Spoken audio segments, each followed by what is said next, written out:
Hey, friends, it's time for the third annual Teacher Summer Talks, our free audio summit for elementary teachers, happening July 20th through the 23rd.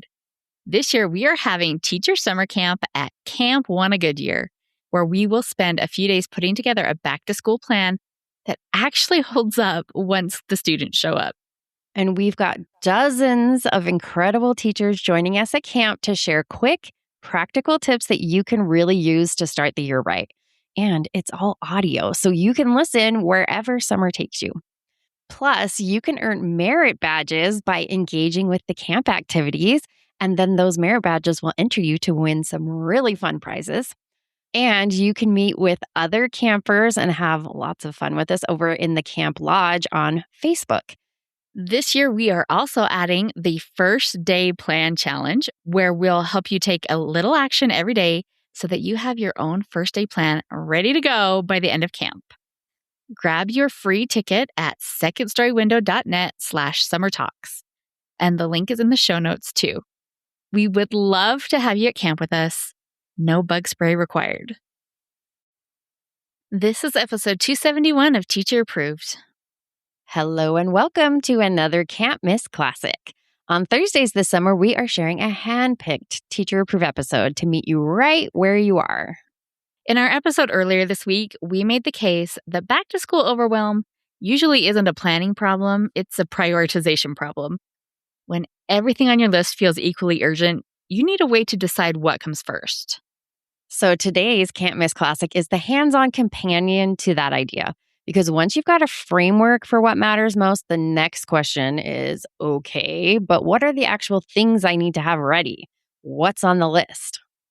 This episode walks you through the 6 areas of readiness every teacher needs squared away before the first day. Your room, your supplies, your procedures, your welcome, your plans, and yourself. 6 lists, each full with dozens of small tasks. And it's just a lot of relief once you can see them all in one place. And this really does pair perfectly with the prioritization thinking from Monday because it takes that big abstract to-do list and gives it some shape. So let's get into it. You're listening to Teacher Approved, the podcast helping educators elevate what matters and simplify the rest. I'm Heidi. And I'm Emily. We're the creators behind Second Story Window, where we give research-based and teacher-approved strategies that make teaching less stressful and more effective. You can check out the show notes and resources from each episode at secondstorywindow.net. We're so glad you're tuning in today. Let's get to the show. We start our episodes with a morning message just like we used to do at morning meeting in our classrooms. This week's morning message is, if you didn't work in education, what career would you choose? Emily, what would you have gone into? Well, I was really interested in graphic design in college, and that was the only thing I seriously considered switching to. And then in the end, I just switched from elementary ed to early childhood ed instead. But I think that was the right decision because now we do something where I get to do graphic design and education. So true. All worked out perfectly. What would you have done, Heidi? Graphic design is something that's crossed my mind a lot over the years. And lately, I've been really into occupational therapy. I think if I had known about that at the time, maybe I would have gone that route. So maybe it was a good thing I didn't know. Well, we got some fun responses from our community. Lisa said, I would be a writer, but what I like to write is nonfiction, usually educational. So I guess that doesn't really count. And I told her it absolutely does count. Carrie said, working with penguins at a zoo. Oh, that's very specific.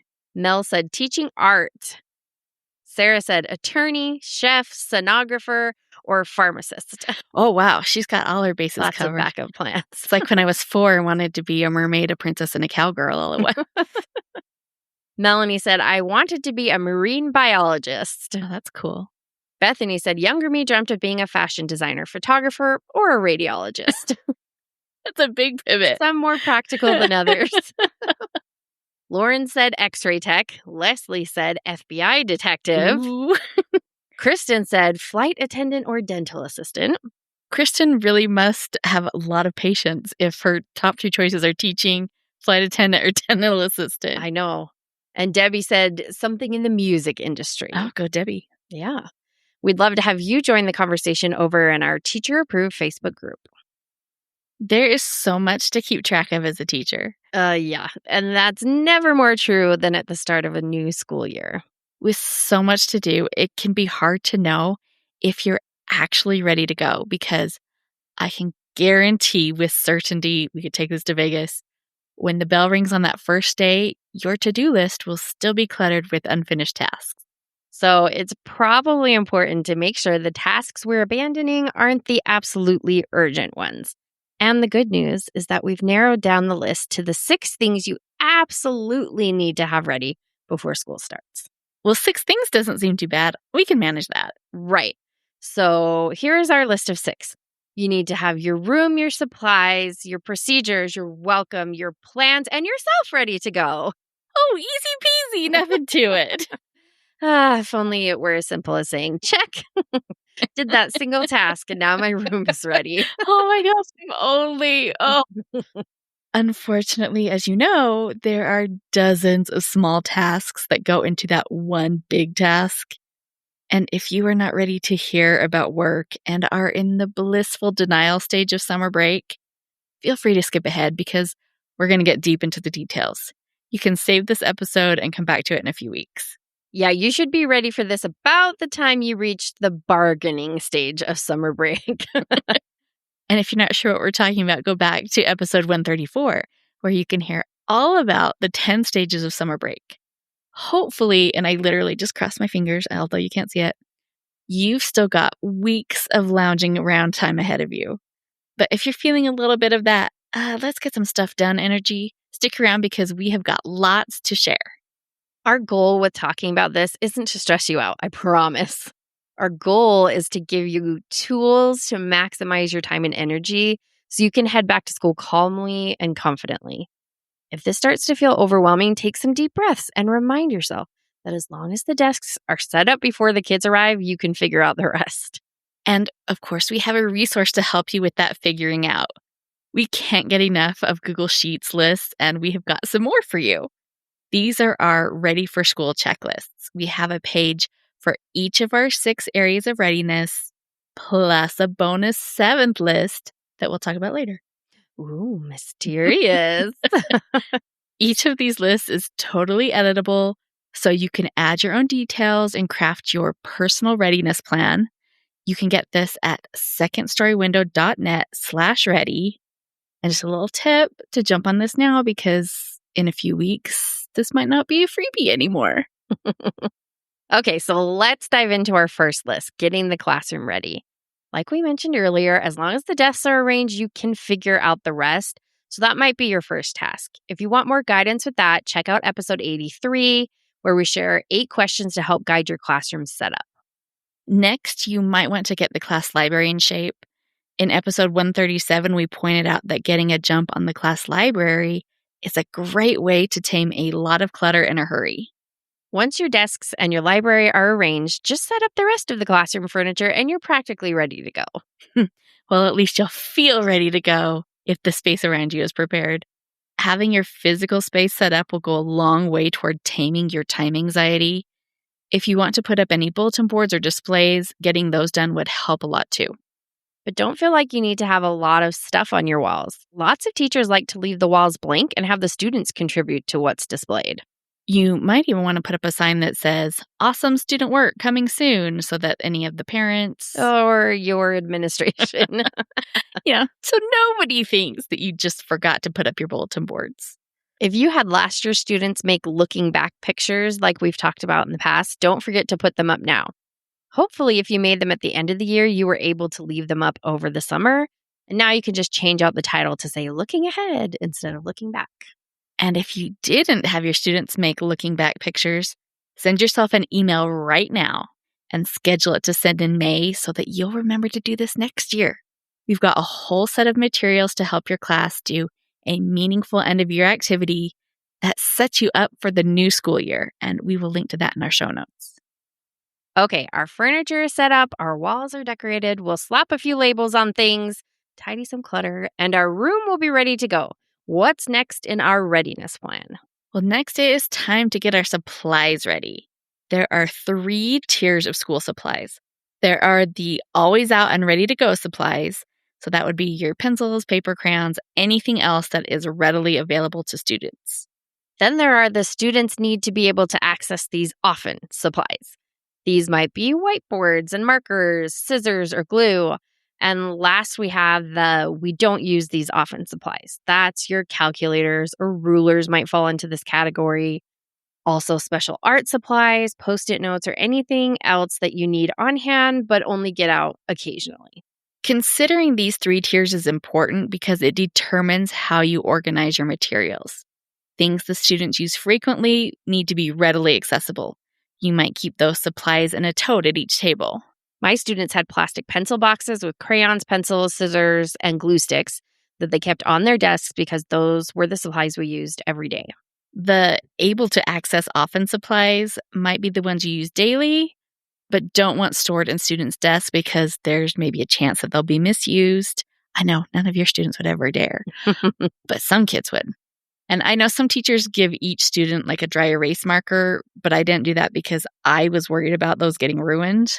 And I was okay with my students having scissors and glue at their desks, but that might not work in some classrooms. Every teacher's risk tolerance is going to be different.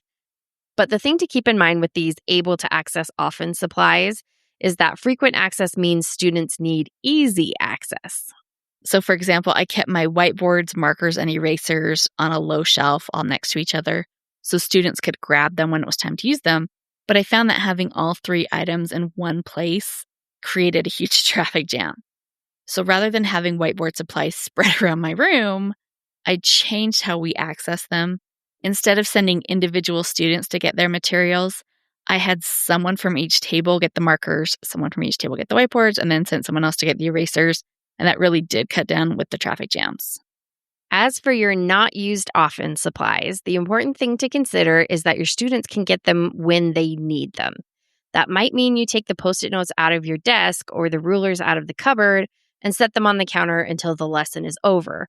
Or you have students store materials for a few days and then collect them once the unit is over.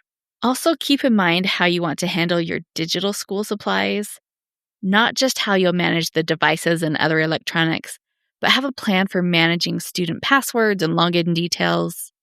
We want students to be able to access what they need, when they need to, even with our digital materials. If your system of supply management has some friction, we have a set of guiding questions that can help you troubleshoot your systems. There are dozens of prompts to help you set up, streamline, and troubleshoot all of your procedures, and you can find a link to that in our show notes. Hey, have you grabbed your free ticket to Teacher Summer Talks yet? It's free, it's audio, and it will help you build a back-to-school plan that holds up. And you can do all of that while earning merit badges and hanging out with other campers in the Camp Lodge on Facebook. So get your ticket and join us at Camp Wanna-Goodyear. Head to secondstorywindow.net/summer talks. With your classroom nice and neat and your supplies freshly organized, it is time to start thinking about how we're going to keep everything that way. So let's get our procedures ready. You knew we'd end up at procedures eventually. When it comes to procedures, the first step is knowing the school policies. There's no sense in crafting an epic lunchtime procedure if it won't let your kids function in your school's lunchroom. Once you know the school's policies, you need to figure out which procedures you need for your classroom. And do we have a tool to help you with that? Of course we do. We have a very robust procedures and routines checklist that covers everything you need to consider at the start of the year.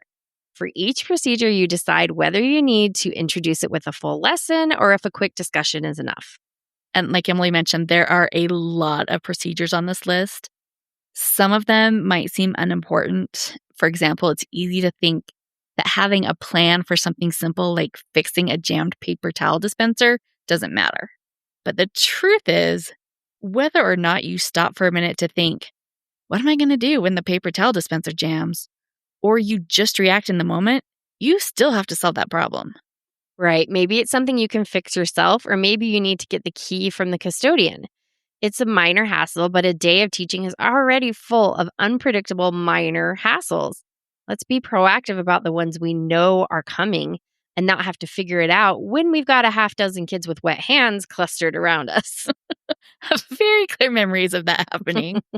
We will link to our procedure and routines checklist in the show notes so you can start planning for those hassles, the minor ones and the major ones, right now.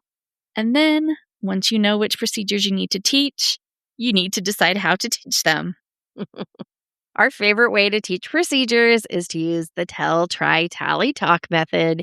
You explain the procedure, the kids try it out, you rate how they did, and then you have a class discussion about what to do going forward. Those 4 steps are a real lifesaver.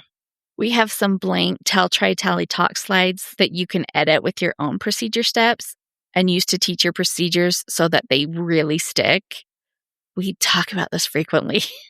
But if you are new to Tell, Try, Tally, Talk, go back to episode 75 for a deeper look. In that same episode, we also talk about classroom expectations. Those are similar to procedures, but where procedures have clear steps to follow, expectations are more about mindset. Right. Instead of having different procedures for every circumstance when you might need to use glue, you can have a list of expectations instead. We are only going to glue paper. We make sure the lid is on tight. All that fun stuff that goes into managing kids and glue. And when it comes to teaching expectations, we love using the guided discovery method. And of course, we have a whole system for that as well. We'll link to that in the show notes too. The show notes are going to have some gold in there this time, guys. Okay, we've set up our room, organized our supplies, figured out our procedures. Now it's time to get our welcome ready. Your welcome has 3 parts. First, it's what you'll do to prepare for the students in your class. Second, it's what you'll do to inform parents about your class. And third, it's what you'll do to help students settle into class on that first day. Preparing for your students means knowing any accommodations, posting the names on the door so students know they're in the right place, learning how to pronounce those names, and planning for ways to invite your students into their new class community. Informing parents means planning and prepping for your open house or meet the teacher night and having a plan for continuing communication all year long. And helping students settle into class is going to take some thought. We love to use pattern blocks for the very first activity on the first day of school. You can hear all of our reasoning behind it in episode 78. But whatever you choose to start the first day, the biggest recommendation we can give is to keep it low key so that you are not adding to anyone's anxiety. We've got the first few minutes of the first day planned. What are we doing the rest of the day? So our focus on the first day is to keep everyone safe, fed, happy, and sent home the right way. Those definitely are the most important tasks, but unfortunately, they won't fill 6 hours. What are we going to do the rest of the time? That first day, we are doing a lot of affirming and training. That means helping kids settle into the class and learning how to function there. Affirming and training are the first 2 of our Attaboy goals.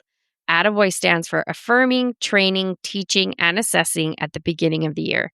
We use these 4 goals to plan meaningful activities for the first week of school. We have got several podcast episodes that go into more depth with that. If you've been around a while, you are well versed in the Attaboy goals. But go back to episode 73 and 77 if you want more details. And make sure you're subscribed to this podcast. In the upcoming weeks, we're going to be talking in depth about how to plan a meaningful first day. Okay, the classroom is ready. Supplies are ready. Our procedures are ready. Our welcome is ready. Our first day is ready. But that's only 5 lists. What is the 6th readiness list, Emily? We can't forget to get ourselves ready. Of course, we need to get the teacher ready. Back to school season is so demanding, it's easy to forget that we need some attention too. One way to help yourself get ready is to make some decisions now so your future self does not have to worry about them later. Consider planning your first week of lunches and your first week of outfits. Do what you can to make that transition back to teacher mode a little easier. Stock up on groceries, talk or sing more often to get your voice ready. Stash some cough drops in your desk and maybe start endurance training your bladder. We all know what a rough transition that one is. Oh, it's so rough. So there are the 6 lists for your personal back-to-school readiness plan. Wait, didn't you say there was a 7th list? Yes, but it's a surprise. Oh. If you want to know about that list, you're going to have to listen to Thursday's episode. Ooh, we got to keep everyone on their toes around here. We would love to hear how you're getting ready for back to school. Come join the conversation in our Teacher Approved Facebook group. Now let's talk about this week's Teacher Approved tip. Each week we leave you with a small actionable tip that you can apply in your classroom today. This week's Teacher Approved tip is get yourself something new to start the year. A central, integral, important part of your teacher readiness plan is the fact that you deserve to have something special to start the year with. Maybe you get a new lunch bag or a new water bottle, or maybe you get a new first day of school outfit. If a whole outfit isn't in the budget, maybe you could get some new earrings instead or another fun accessory. Oh, maybe like a giant apple brooch that has your name on it. Not like that. Get something you actually want to wear and maybe some comfy shoes. Your feet will thank you after that first day. To wrap up the show, we are sharing what we're giving extra credit to this week. Emily, what gets your extra credit? I'm giving extra credit to the book The Rom-Commers by Katherine Center. If you like a light but engaging rom-com book with good banter, Katherine Center has several you'll love. She's so good. I love her. This one is about aspiring screenwriter Emma, who moves to LA for 6 weeks to help her screenwriting hero, Charlie, rewrite his rom-com script. But the script is terrible. He doesn't want her there. And worst of all, he doesn't even believe in love. No. I know, but don't worry. Emma is not going down without a fight. So it's very fun. It's a perfect summer read. I love it. I'm going to have to check that one out. What are you giving extra credit to, Heidi? Well, my extra credit is also book related, but maybe just tangentially. I'm giving extra credit to Pie Lady Books on Instagram. So she's a baker who makes incredible pie crusts inspired by book covers. They really are absolutely works of art, and it's just so incredible to watch her work as she posts videos. That woman has patience that I will never have. And plus, her page is a great place to find book suggestions. I'm always seeing things that I'm not seeing in other places, so it's a fun place all around. Wow, people are so creative and talented. They really are. In case you're curious about the mysterious 7th category for preparation, you can check out episode 143. But if you're okay with a spoiler, the bonus category is preparing for the 2nd day of school at the same time that you're preparing for the 1st. That way you get to leave as soon as your contract time is up on the 1st day instead of spending hours prepping for the next day when you are already so exhausted. And hopefully that spoiler saved you a little time. And speaking of saving time, the Teacher Summer Talk Summit is happening July 20th through July 23rd. And it's the perfect kind of time-saving, high-payoff summer investment. We'll have more than 30 short, focused audio sessions that are designed to give you real takeaways without overwhelming you. And that's the energy you want for July. Plus, we'll be doing a little fun live things every day, including the first day plan challenge that you can come and complete with us. It's going to be super fun. Plus, you get to hang out with us, which I think is a perk for everyone. Head to the show notes for the link or visit secondstorywindow.net/summertalks to grab your spot. We hope you enjoyed this episode of Teacher Approved. I'm Heidi. And I'm Emily. Thank you for listening. Be sure to follow or subscribe in your podcast apps so that you never miss an episode. You can connect with us and other teachers in the Teacher Approved Facebook group. We'll see you here next week. Bye for now. Bye.